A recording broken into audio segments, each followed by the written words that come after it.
नीर बैरी नीह कामंता साई सेती नेह विषया सुंग न्यारा रहे संतनी का अंग एह। बैर और द्रोह से मुक्त होना, निष्काम भाव से ईश्वर से प्रेम और विषयों से विरक्ति, यही संत की लक्षण है। नमस्कार, उदय इंडिया डिजिटल में आपका स्वागत है। मैं हूँ पाली अपराजिता। भारत संतों का देश है। ये धरती कभी संतों से खाली नहीं रहती है। यही वजह है कि भारत से सनातन धर्म और उसकी शिक्षाएं कभी विलुप्त नहीं होती है। ऐसे ही एक संत थे बाबा लोकनाथ ब्रह्मचारी, जिन्होंने पूरे 160 सालों तक इस भारत भूमि को सुशोभित किया था और ज्ञान का प्रकाश फैलाया। उनका जन्म साल 1730 में जन्माष्टमी के दिन हुआ था। वो पश्चिम बंगाल की राजधानी कोलकाता से थोड़ी दूर बारासात जिले के चाकला गांव में अवतरित हुए थे। उनके जन्म से पहले कई दैवीय संकेत प्राप्त हुए थे, जिसके वजह से उनके पिता राम नारायण घोषाल ने जानते थे कि वो एक दिव्य आत्मा है और उन्हें दुनियादारी के झंझटों में बांधकर नहीं रखा जा सकता है।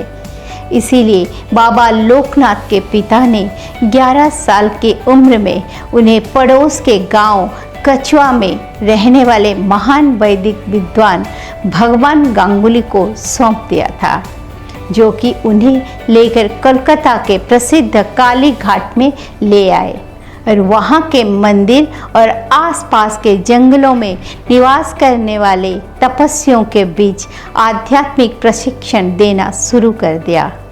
बालक लोकनाथ ने इस उम्र में योग्य गुरुओं से अष्टांग योग और हठ योग का ज्ञान प्राप्त किया और पूर्ण ब्रह्मचर्य का पालन करते हुए शरीर और मन की प्रवृत्तियों के शुद्ध करने में लगे रहे। इस दौरान उन्होंने गहन समाधि में ईश्वर तत्व की अनुभूति की।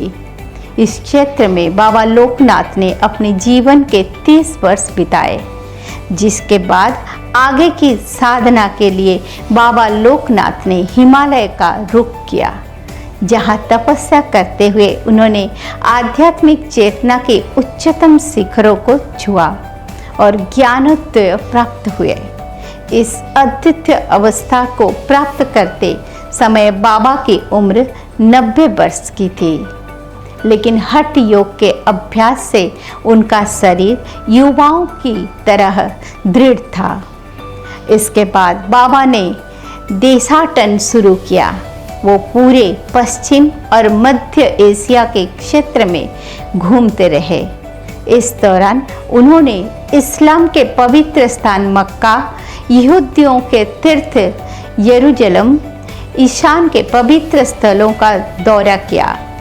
इस यात्रा में उन्हें कई आत्मज्ञानी सूफी संतों का साथ मिला। इस महत्वपूर्ण यात्रा में बाबा लोकनाथ का साथ दिया महान संत तैलंग स्वामी ने, जिन्हें जागृत शिव के नाम से जाना जाता है। ये दोनों महान गुरु लगातार अज्ञात स्थलों की यात्रा करते रहे। देशाटन के दौरान बाबा लोकनाथ और तैलंग स्वामी उत्तरी ध्रुव के बर्फीले स्थानों तक पहुँचे। इस यात्रा से लौटने के बाद बाबा लोकनाथ को पता चला कि उनके बचपन के गुरु को परम ज्ञान की प्राप्ति नहीं हुई है, जिसके बाद वो उनके पास पहुँचे और उन्हें अगले जन्म में मोक्ष प्राप्त करने के लिए दीक्षित किया। तब तक लोकनाथ बाबा की उम्र 136 साल की हो चुकी थी। उनके आध्यात्मिक अनुभूतियों की कथा दूर दूर तक फैल चुकी थी। लोग उनके दर्शनों के लिए व्याकुल रहते थे। उस काल तक भारत का विभाजन नहीं हुआ था। वर्तमान बांग्लादेश और पाकिस्तान अखंड भारत के ही हिस्से हुआ करते थे। बाबा लोकनाथ यात्रा करते हुए अविभाजित बांग्लादेश के ढाका में पहुँचे। जो कि वर्तमान समय में बांग्लादेश की राजधानी है। जहाँ के एक धनाढ्य परिवार ने उनके लिए आश्रम तैयार किया, जहाँ पर लोकनाथ बाबा विराजमान हो गए। इस स्थान पर बाबा से मिलने के लिए भक्तों का तांता लगा रहता था। लोग अपने आध्यात्मिक जिज्ञासा और भौतिक उपलब्धियों से संबंधित प्रश्न लेकर उनके पास पहुंचते थे और उनसे समाधान प्राप्त करते थे। बाबा लोकनाथ की गद्दी से कोई भी निराश होकर नहीं लौटता था। उनके चमत्कारों की लंबी सूची है, जैसे कि कैसे उन्होंने बिना हाथ से छुए जनेऊ के उलझे धागों को सुलझा दिया था। उनके स्पर्श मात्र से मरणासन लोग अपने बीमारियों से मुक्ति पा जाते थे। उनके आशीर्वाद से धन संपत्ति प्राप्त हो जाती थी। बाबा के भक्तों का कहना था कि उन्होंने कभी भी बाबा लोकनाथ को पलक झपकाते हुए नहीं देखा था। उनकी दृष्टि हमेशा स्थिर रहती थी। ढाका के अपने गोमुख आसन पर परम सिद्ध बाबा लोकनाथ ने पूरे 24 वर्ष बिताए। तब तक उनकी उम्र 160 वर्ष हो चुकी थी। उनका चोला यानी शरीर जीर्ण हो चुका था, जिसकी वजह से उन्होंने उसे छोड़ने का फैसला किया। उस महान योगी ने समाधि के द्वारा अपने शरीर का त्याग किया। उस समय भी उनकी आंखें खुली ही थी और वो पद्मासन के मुद्रा में थे। लेकिन समाधि ग्रहण करने से पहले बाबा लोकनाथ ने अपने शिष्यों को कह दिया था कि मैं सदा जागृत हूँ और सदैव तुम लोगों के साथ हूँ। मैं तुम लोगों का सुख में सुखी, तुम लोगों का दुख में दुखी होता हूँ। मेरा विनाश नहीं होगा।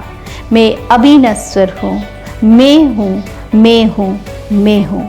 सिर्फ सुख के समय ही नहीं, युद्ध में, वन में, जल में, जंगल में, आपदा में हमेशा मेरा नाम स्मरण करना। मैं हमेशा रक्षा करूँगा। जय बाबा लोकनाथ।